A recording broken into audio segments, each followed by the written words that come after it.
The year was 1979, and disco was over. Our teens were at White Sox Park for a radio station promotion called Anti-Disco. Between games at tonight's doubleheader, a local disc jockey blew up disco records in center field, and the crowd responded by rushing the field. Police moved in, and it took them a considerable amount of time. A bonfire had been built in the middle of center field.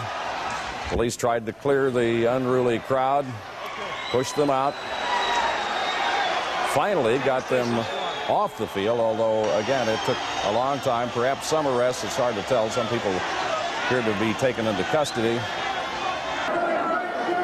Records flew like frisbees, more fireworks exploded, bottles were thrown, and an estimated 7,000 spectators staged their very own demolition.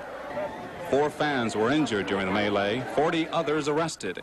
Disc jockey Dole has held 2 similar rallies to stage blow-ups of disco records, each one resulting in a similar disturbance by youthful crowds.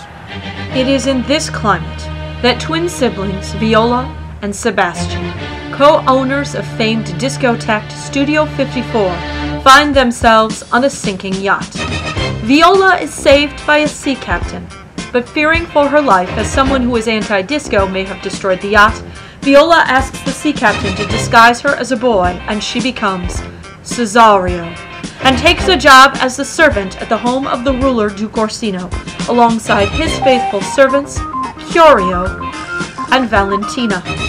Although Viola immediately falls in love with Duke, he is in love with the fair Olivia, who has in her home various ladies.